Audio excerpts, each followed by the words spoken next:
Claustrophobia, as described by WebMD, is an anxiety disorder that causes an intense fear of enclosed spaces. Places like crowded rooms, the tube of an MRI machine, or even elevators. Described as feeling a sense of doom, like you're going to die, or the world is going to end. Being overwhelmingly frightening even if there is no danger whatsoever, like everything will come crushing into you, or to feel those cramped corridors to suffocate you. Such was the case for a suit in Italy when suddenly the moving uppy-downy box shut down with no answers from maintenance or rescue services after a while. But what happens when the walls within a cramped and confining space are the only thing keeping you safe? A barrier from the actual world ending, specifically in the sense of a zombie apocalypse. When peering through the cracks of the elevator doors, do we see undead cannibals and countless victims desperately trying to just stay alive? Would you even want to escape? Today, we are discussing trapped in an elevator in a zombie apocalypse.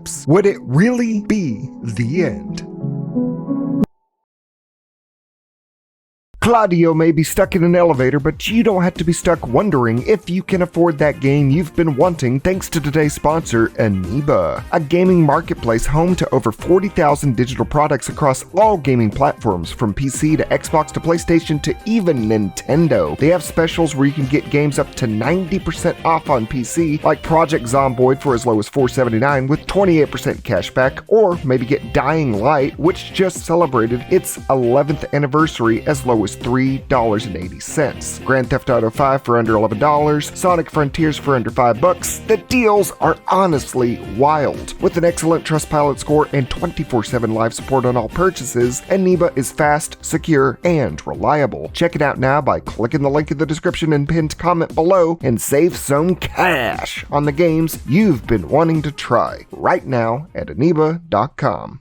It was a somewhat ordinary routine for businessman Claudio Verona in Rome, Italy, being driven through the busy streets of the widely renowned city by a new arranged driver by his boss Stefano. Expecting a high-priority meeting with an important client by the name of Santi, the driver notes how slow traffic is as if it were abnormal. Claudio tells him it's normal rush hour and just to avoid the major streets. He then puts on the radio as news of multiple riots across the Italian capital happened overnight and are still continuing, noting synchronized attacks by people simply referred to as hoodlums, with governmental entities unable to be reached for comment when dozens of missing persons reports were flooding in. Claudio just views the broadcast as annoying background chatter and cuts it off. We get a window into Claudio's personality, acting more perturbed by everything, seeing traffic as only being caused by a light drizzle. When his driver asks about advice on getting into the world of economics, he responds stone-faced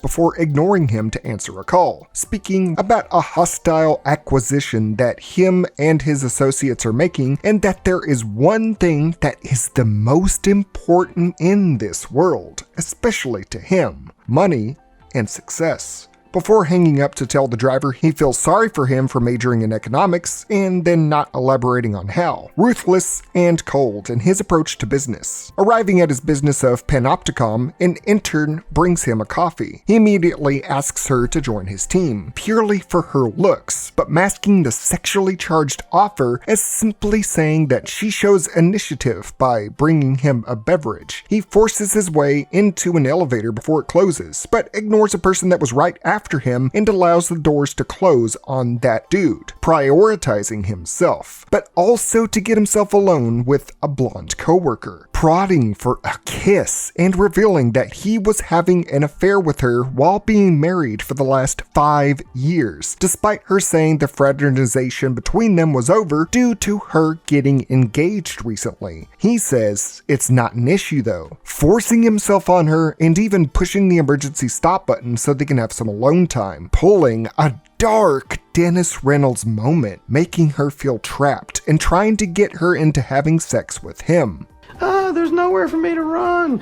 What am I gonna do, say no? If the girl said no, then the answer obviously is no. No, But the thing right. is she's not gonna say no. She would never say no because of the implication. The dude is a corporate predator, and the woman grabs him by the balls, literally, to get him off her, addressing his behavior of preying on women trying to move up in the building before she leaves him to wallow in his testicular torsion. It is after this affair was neutered that his wife, Lorena, called him to inform him how bad the attacks in Rome had gotten. The loving wife chiming in for a man that had been taking her for granted for over half a decade. But something was rumbling, unbeknownst to the power-hungry, money-focused womanizer. The lights flickered as the elevator shut down, causing him no alarm, noting that this had happened to him months prior. While the wife had called to check on his well-being, he kept trying to end the call as soon as possible. While chaos was unfolding, she wanted to ensure he was not hurt, and then only asked him to pick up milk on the way home if he could, instantly getting mad at her for even suggesting to get the dairy product. Not because of these proposed citywide attacks that may make prioritizing getting milk a thing, but no, because he is going to, and I quote roughly into English from Tubi's English captioning, have a murderous day ahead of him. Oh,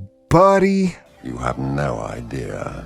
He hangs up with her and then chimes in with elevator support about being stuck between the 6th and 7th floor. Yes, 6, 7, way ahead of it, whatever. Informing him there is a power issue with the generator on the roof. Stressed about his client having to wait on him, he waits for a long period, hotboxing the elevator with a Marlboro Dead 100, violating the ban in smoking in public places that Italy had passed in 2003, but hey, I guess his morals are what you could say up in smoke.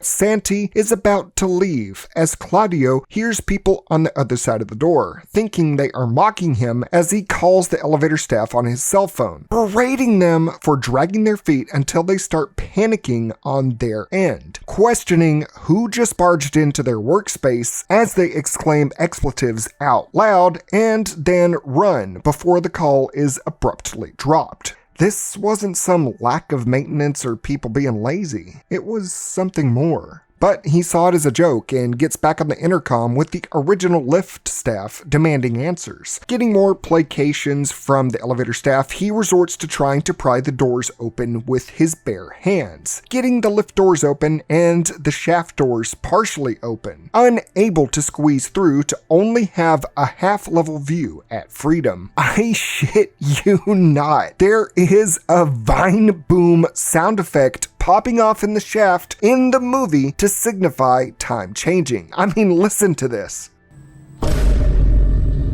This shit caught me so off guard. Honestly, I thought The Rock was going to appear to show off his eyebrow line.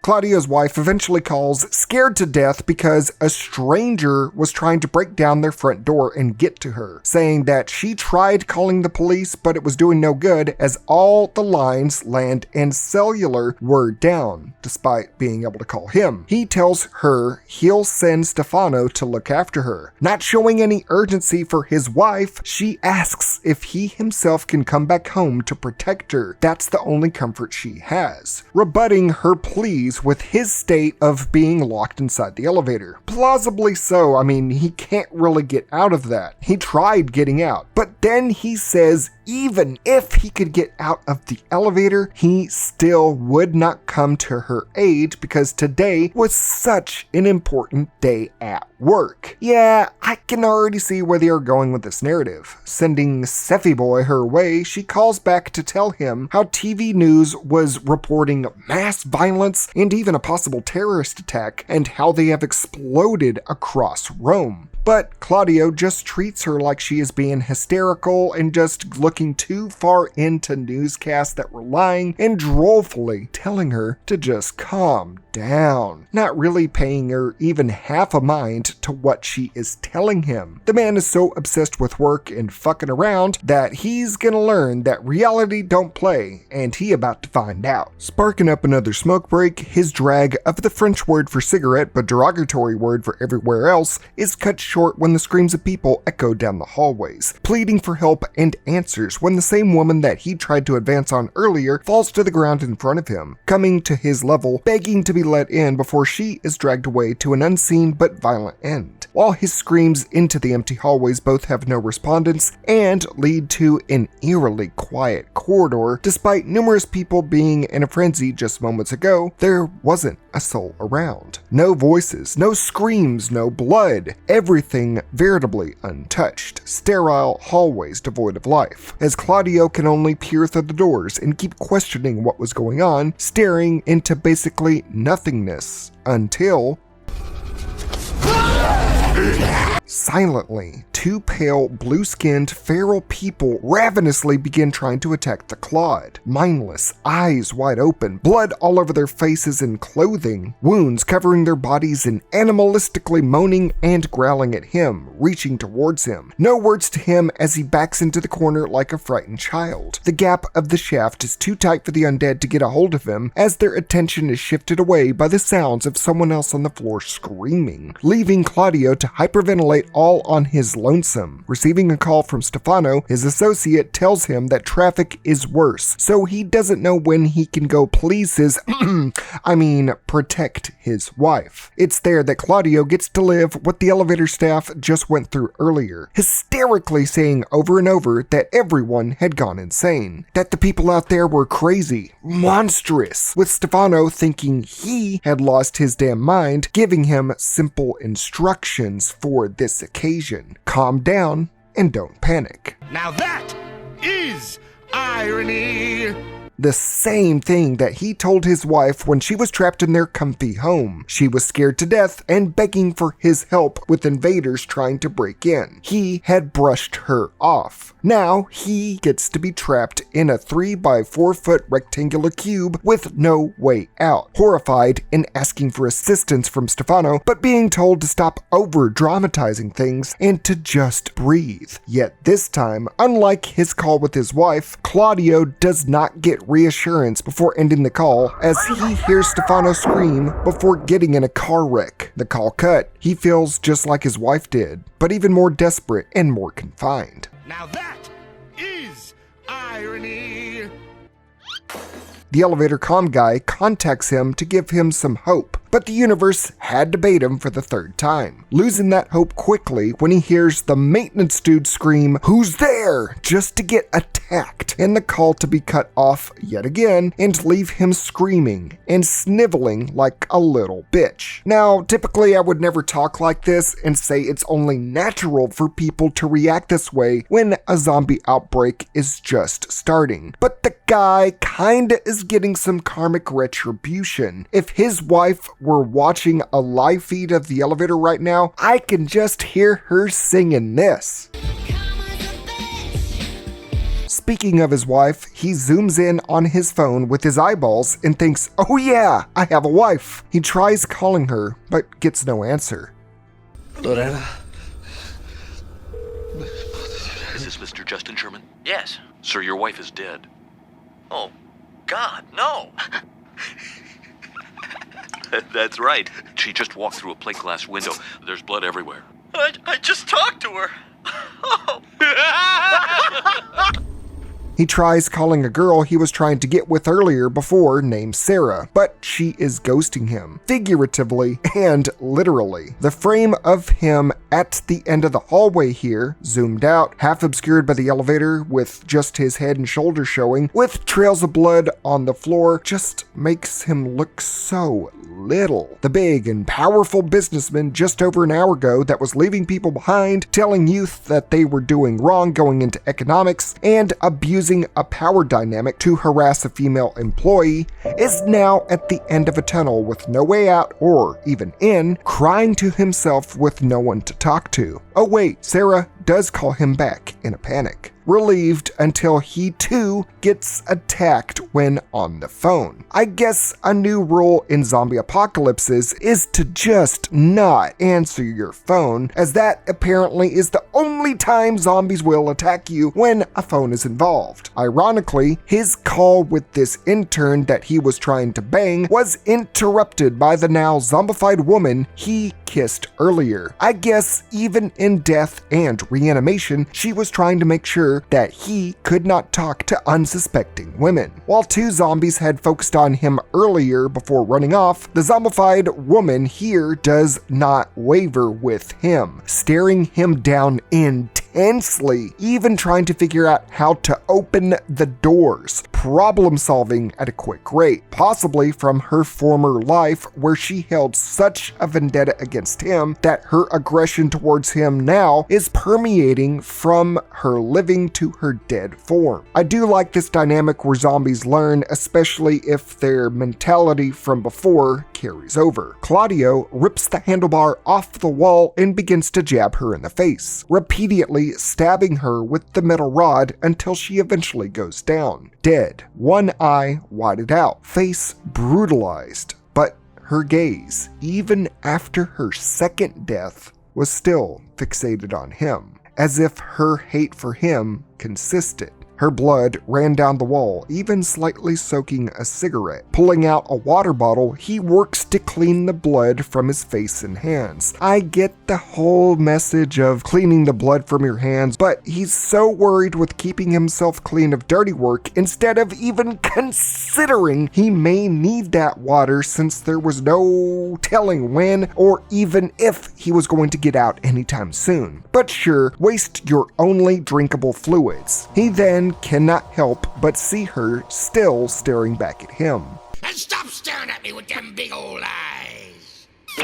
Nudging her away from view, out of sight, out of mind. And nearly out of his mind, he resorts to the next best course of action for him, smoking a ciggy. But his lighter is out of lighter fluid, so all he can do is just...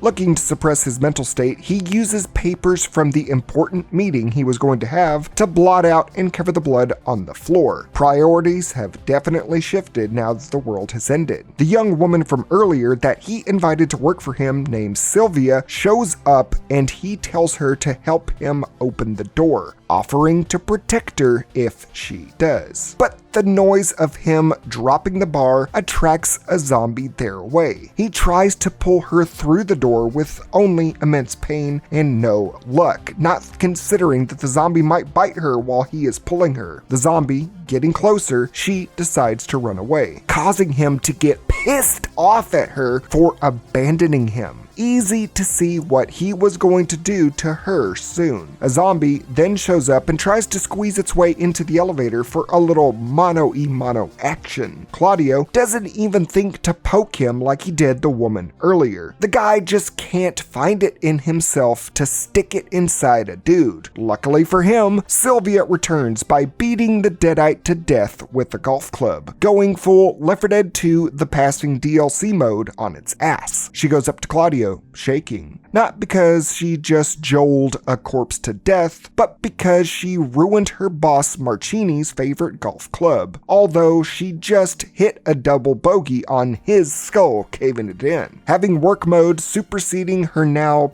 dissipated fight or flight response, where she just now sits and laughs with Claudio about their verbal exchange, forgetting that the slightest sound attracts zombies, and she just sat there beating one to death as loudly as possible, screaming with Claudio screaming there too, to only get double teamed by her former superiors. This would definitely be a +10 on the Zombie Sins counter if I still did that series. Another woman he intended to use though, both as a sex doll in the living world and probably meat bait in the dead world. Regardless, she was dead. With that, and seeing on his phone that the Italian military is being deployed into Rome, he remembers he has a wife yet again and was like, you know what, I'm gonna contact her. I want to hear her voice because he has no one else now. Bro did not learn of the curse that he has created into this world. With within less than a minute of getting in contact with her and talking to her, with him saying that, "Oh man, it's all over. I give up. It's the end of the world. Let's not even try," Lorena gets the Claudio cellular special package. What does that include? A zombie breaks in, attacks her, and cuts the call. That's what, the 4th time now? Dude, stop trying to call people. It was probably their phones ringing that got them killed. In his disoriented and now dazed state, a male co-worker finds him and tries to work with him, either in helping him open the door or letting him in the elevator. Claudio, though, does not lift a finger whatsoever. Yes, he is in that I'm so depressed I can't even blink defeatist mindset, especially after seeing 2 women try and help him just to die. But it is also notable that this was the first alive male he has interacted with, and he doesn't even look his way. Basically, just like how he was in his workaday life, just saying fuck dudes and fuck ladies. Watching the man get chased away while barely even reacting. We are not even halfway through the experience of this film, and he has already snapped in his close quarters, but the experience certainly reflects his life and business. Falling asleep, this movie and the Vine boom. Look, I know it came out in 2017, but my God, does it murder any tension that it's trying to muster? I mean, come on, you can just put some low play and bass or something if you're wanting to put a sound effect for accentuation of a moment, but now I'm just expecting some of this to be some kind of shitty TikTok edit. He summons the zombie to the elevator, then mocking it. Unable to get him, Claudio sits there stabbing them to ease his boredom. But his screams only get the attention of Sarah, who now gets swarmed by the dead he was just teasing. That's like, what, the 5th or so person he's gotten killed inadvertently. See what happens when you tease the carnivores, man? Oops, all dead co-workers. His phone still working with max brightness with Wi-Fi still active, watches a video of a news reporter warning the people of Rome, who describes these possessed and dangerous people in detail, yet sees them coming a mile away and just stands there. Nobody has fight or flight responses. They're just like, ugh. The sounds of her death screams bring the zombies from before clamoring back to the elevator trying to get him. By some cruel twist of fate, the moment the reporter gets killed on screen on his phone, which, by the way, YouTube would have taken this down already since it shows somebody dying on the video, the lights and power to the elevator and building go out. No chance of the elevator kicking back on. Now, Claudio is stuck. Zombies clogging the door, grasping at him feet away. Stuck with no food or water, no lights or power. Everyone he knows is either dead, eaten, or turned. The only news of the outside world shown is the same thing, but on a massive scale. But all he can do is smoke another cigarette as the zombies in this small shaft try to tell him this is a no smoking zone. That is when he hears the feedback of a walkie-talkie and then sees both of the undead there get gunned down in moments. A riot cop walks up asking if he has any injuries before informing him that the police station in Rome has fallen. I feel like I show speed when he was trying not to laugh, but these Vine booms are wild. Someone on the production team for this movie thought, you know what, it is a horror flick. It has to have suspense. How can we accentuate that? And one of the editors goes, yo, what if we... And if that didn't make you roll your eyes, the sounds this zombie makes sound very familiar.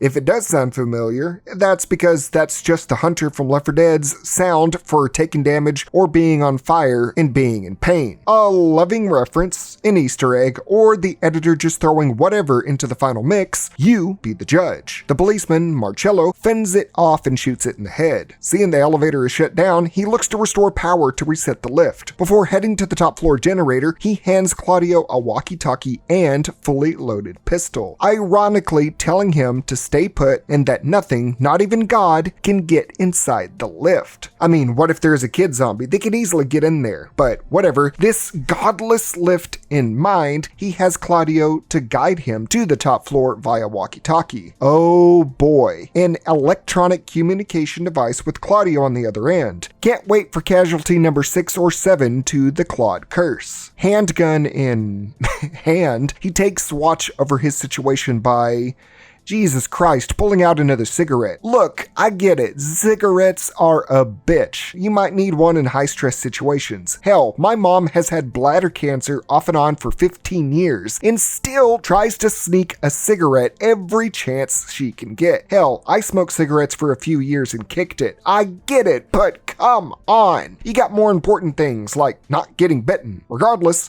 Claudio tries to light one up and gets frustrated when the lighter won't blaze up, and inadvertently triggers the walkie-talkie as he screams out, "Come on, fuck's sake!" for Marcello to hear, both making a loud-ass noise on his end as he's screaming and making him think Claudio is in trouble. They have a conversation pretty casually about how Marcello would have given him a lighter if he had known. I'm starting to think everyone in this movie just wants to die. Why have this casual convo when they know more than anything that noise brings down the zombie hammer? And why allow him to smoke? Wouldn't the smell, smoke, and sounds possibly attract any undead? And what if smoke detectors go off? Pretty sure those are not powered by the generator and most likely just go off of batteries. And that loud ass noise of a smoke detector going off would definitely have your asses smoking. Marcho Phoenix says his progress is stalled when he finds out the 10th floor has been heavily barricaded by heavy furniture, a last-ditch effort by survivors to hold the zombies at bay. It's fair that he says he cannot possibly move them all to get upstairs as Claudio throws a bitch fit at him. Claudio wants immediate results, yelling at him like it would force him to make the furniture magically move and not kill the one person willing to get him out alive. There is that selfish prick energy coming out. But history repeats itself as the man on the other side tells him to calm down, like he told his wife. Claudio then tells him that there is some scaffolding on the 9th floor that was being worked on that he could get up to the next floor as an alternate route. Marcello notes a bloodbath all over the 9th floor before going up to the window to the 10th floor as he decides to unload a shotgun shell into the glass to get through. Not only is he wasting precious ammo, but he is also making the loudest noise possible. Marcello laughs it off as he says he can hear them coming. Everyone loses all bearings of self-preservation just cause. Side note, this shot looking down the elevator shaft is used like over a dozen times throughout the movie, and I don't think it's any different. I don't know why this had to be included except to fill up screen time. It's not like he is changing locations to have these establishing shots, but whatever. That sure is the elevator he has been stuck in this whole time. Marcello tells him to shut the hell up as he tries to quietly navigate the 10th floor. And then Claudio asks for an update on his whereabouts just 10 seconds later.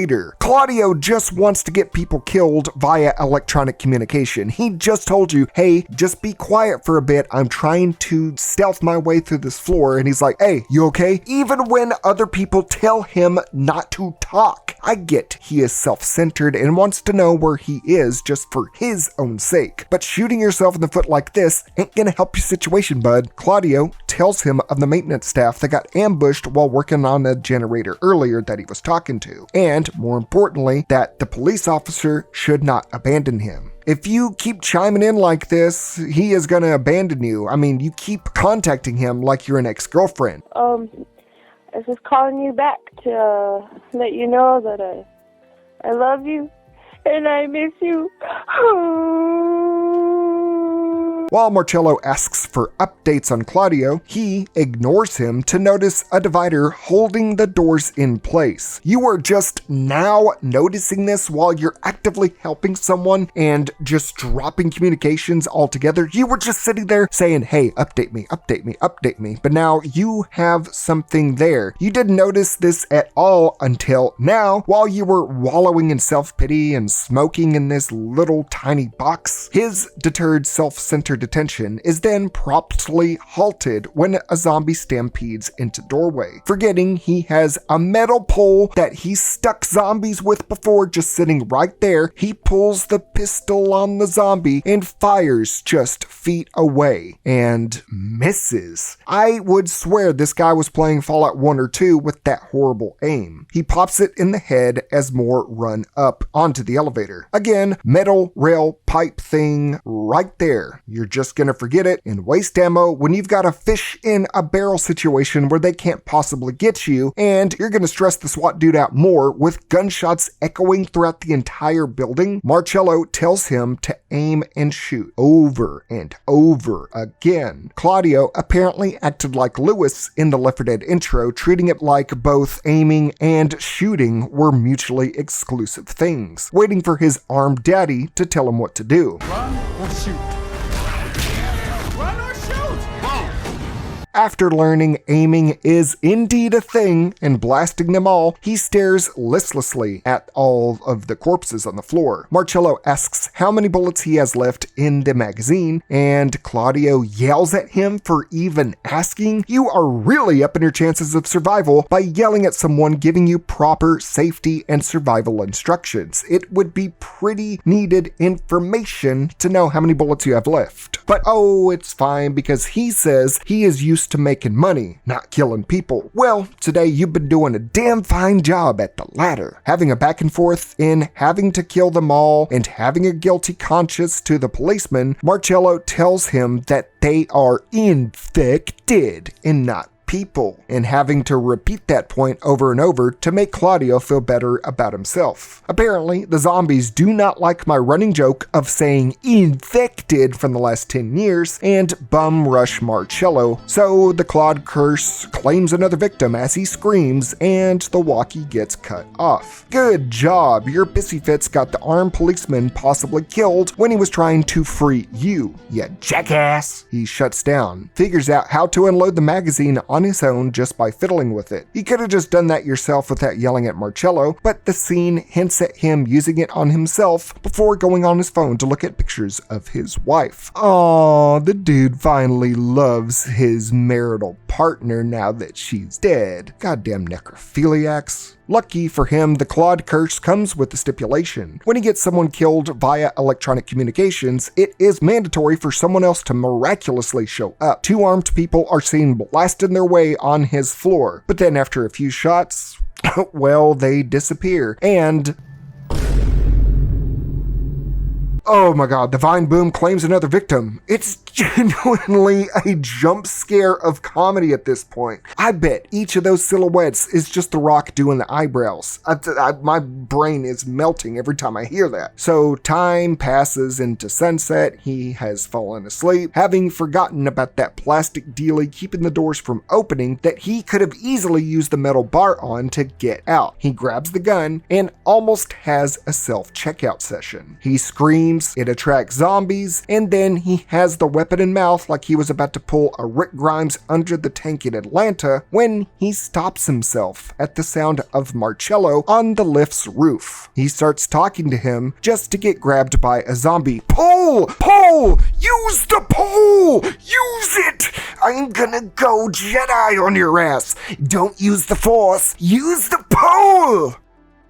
Marcello tells him of the hatch on the ceiling, and he uses the pole on it. Didn't think to do that this whole time. That hatch was there this entire time, dude. And again, why not poke the zombies that could infect you with a simple bite? You have the option. Marcello instead asks Claudio to take his rifle. That's not a rifle, that is a shotgun, by the way, as he gets assisted down and then blasts two zombies point blank. Why are they so prone to wasting ammo when Claudio easily kills some of them with the pole earlier in the movie? I know I'm harping like a stripper about the importance of this pole, but come on, man, have some pole position. Not concerned with making the loud ass noises anymore, Marcello investigates the plastic piece blocking the door. Yep, still there and still not gonna do a damn thing about it. Claudio sees Marcello has been bit, not being a red flag to either of them immediately. Despite knowing this is an infection where Claudio has seen all his co-workers transform and Marcello seeing an entire police force zombify. They don't even consider bites as a transmission vector whatsoever. They just kind of chill there. Do people in Rome just not put Claudio does the only thing that he can confidently do in this world? Offer homeboy a cigarette. And the dude, now incubating the zombie virus, says, "Nah, that's unhealthy. I quit 2 years ago." And then he pulls out a nice lighter. This SWAT man is just a plot device so he can smoke, isn't he? The officer takes a smoke anyway and revels in it, knowing he is dying and telling Claudio he is sharing his last moments with him, a total stranger. A shallow but still nice sentiment in this quiet lull. I think this is the only scene I've liked in the movie so far. Claudio asks him how this all came to be. The outbreak, the infected, the chaos,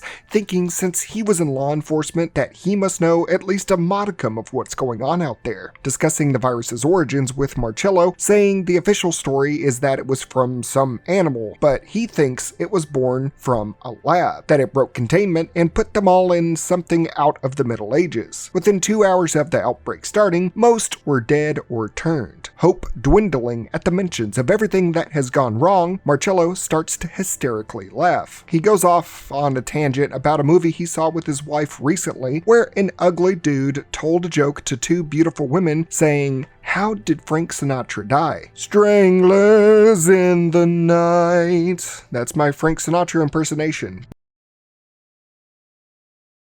Most likely just reminiscing about his last cherished moment with his wife as his clock begins ticking faster, showing pictures of his woman of 2 years, mentioning she was taken to a safety bunker at the start of the pandemic. Seeing a man happy with his wife, he admits his wife was swarmed and most likely killed, treating their confinement in the elevator like a confessional at the Catholic Church, admitting he was unfaithful to his woman. The contrast of his last real memory with her being over the milk he got mad about.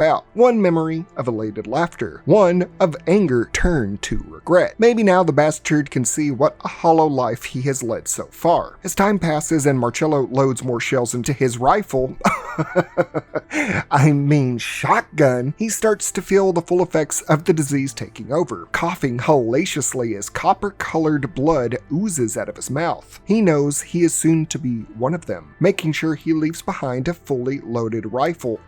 Shotgun for Claudio to use, handing him a pistol and instructing the businessman to double tap him in the head when he falls asleep. The man is a true Chad, not bitching his way out, loves his wife, fights for anyone that needs to be saved, and knows when to tap out and still help others on the way out. Marcello says he can feel himself turning as Claudio keeps being in denial, not wanting to kill him as they fight when Marcello decides to self-check out. One man accepts his fate while the other denies everything up until this point. The night eating the world, the bodies piled up at the door, and the milk oozing from Marcello's bite wound. Oh god. I don't think I'll be able to eat Nor's creamy garlic ever again after seeing it coming out of an oozing flesh wound. Marcello starts hyperventilating in the corner, blood coming out of basically every orifice. His time has come as he reanimates in moments, attacking the sleazy businessman. Demonic growling and not really grabbing him, but fondling his head for a while. Kind of romantic if you think about it.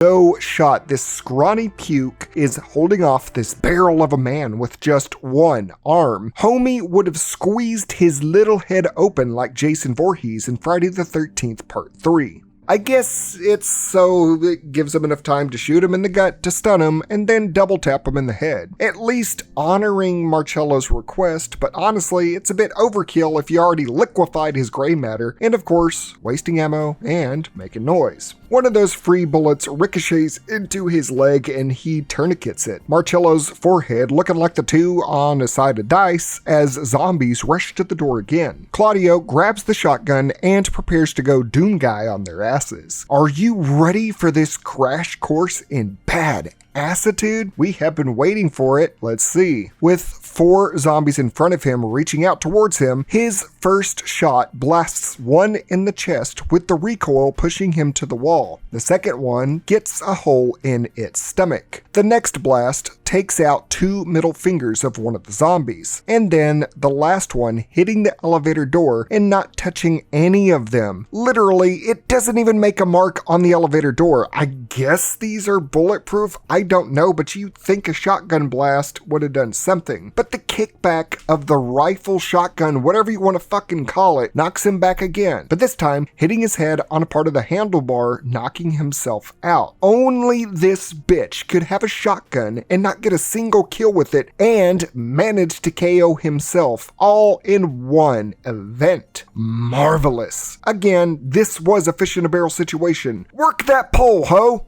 Whatever, go and take your nap. It's not like the zombies have been a threat to you at all in this movie. He then awakens to the sound of gunfire and pulls his shotgun out one-handed in this stupid action shot where it's close to the camera. What, you gonna shoot that and let the recoil have the butt of the gun knock your ass out? There's no way you can handle firing that thing with one hand. Staring at the bloody hole of the elevator, he shrugs off his possible concussion as he answers a call from his wife. She is alive and well, and they both excitedly inform each other of one another's whereabouts.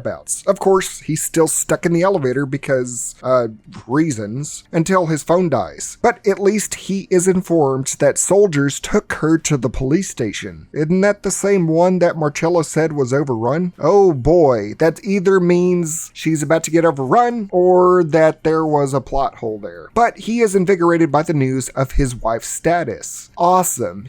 Oh my god, he actually figured it out finally. He takes the pole, and unwedges the door finally. It never occurred to put these 2 elements together until now. Could have saved you a full day in the elevator. But sure, now's a good time now that everyone else is dead that attempted to help you or seek help from you. Especially since he uses Marcella's body as a stepping stool to do so. Damn, man. He finally is able to open the door of this device he knew he could do this whole time. The music and build up acts like this is some tremendous feat, like he specifically has earned this, that because he confessed his sins and was happy talking to his wife for once, that he can break the barriers of not only the elevator, but his past life as an asshole businessman. But the whole damn time, this scene just had me like... His basically self-imposed prison finally opened up. His first step is to get the little bit of water that he has left in the bottle and barely drinks any of it. He mostly just uses it to clean his face. Dude, you have got to be thirsty as hell. Why worry about your face if you're partially dehydrated? Not concerned about staying hydrated, he steps over the bodies of all his co-workers as he did in his previous life and grabs a nearby jacket and loose watch. You're just grave robbing for the hell of it. I thought it meant that the zombie apocalypse would have changed him for the better, but I'm not getting any of that here. Just him stoically dressing up like he is going to yet another meeting, like the beginning of the movie. Oh, you just couldn't help yourselves, could you? God damn these fucking mind booms. With smeared McDonald's ketchup on the floor, he gets to the lobby and sees a half-legless zombie crawl towards him. Not resisting the woman at all, it just tickles his pants because why make the zombies a threat once he is actually out of the elevator? He tries to be a badass again and tries to shoot her point blank with the shotgun. Shotgun. But he is out of ammo. What did I tell you? He doesn't have it. But he throws away the fucking gun. Like you can't get more ammo in the future, but whatever, you could use that as a beaten stick. And then he elects to stomp her doormat looking head in. I don't think heads are they're made to even cave in that way. Screaming out loud while doing so, mind you. The fuckwit did not learn a damn thing, and it just feels like he is the exact same heartless businessman being all cocky that he survived, but that was purely by chance. You were stuck in an elevator and screwed over everyone else up until this point, even looking at himself in the reflection of a pool of blood with a cocky sneer. What is this visual imagery supposed to mean something? It doesn't mean anything for him. We then go to him walking the empty streets of Rome with random dead bodies strewn about. I mean, you could tell they were just like, hey, lay here. That's good enough. They are really trying to imitate the 28 Days Later intro in the streets of London. Same with him crossing a bridge alone in a major European city. Halfway across the bridge, he spots something that catches his eye. Can you guess what it is? I'll give you a few moments. You're gonna love the payoff. What he finds, it's so good. It's narratively tight. It makes everything make sense and come full circle. Okay, you ready? It's a liter of milk. He found milk. Just what his wife wanted when she called earlier. That'll make everything better between them. All that cheating and all that, yeah, it's not gonna matter. He went out and got some milk that's been out on the hot and corpse-ridden streets held by another woman zombie. Hooray! He is a changed man! He is happy over spilt milk. That is an entendre, I think. Huzzah! The zombie awakens though, because of course it was just sleeping, and we have to change the rules of the zombies, and it gets up like, hey bro, that's my milk. And they just stare each other down for what feels like an eternity, armed with... oh my god, he is gonna try and fight it with the bottle of milk? Huh? You didn't think to bring the metal pole that saved your ass at the start? No pole. You're just gonna milk it? Holy shit, the dude's got the survival instinct of a toddler, saying something like, I'ma fight you with my milk. Oh! Somebody! Oh! He needs some milk!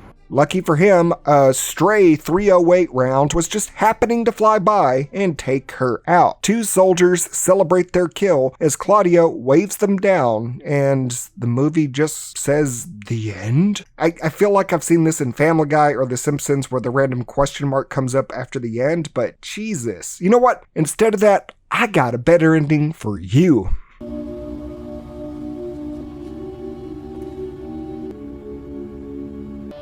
Sono qui! Aiuto!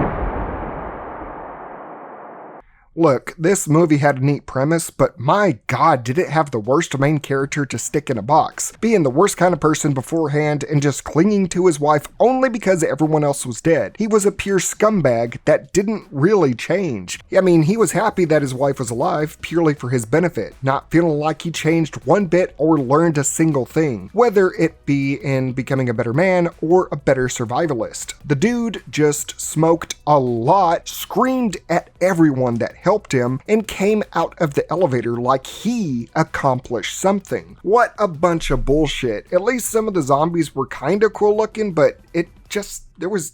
the end? I sure hope so.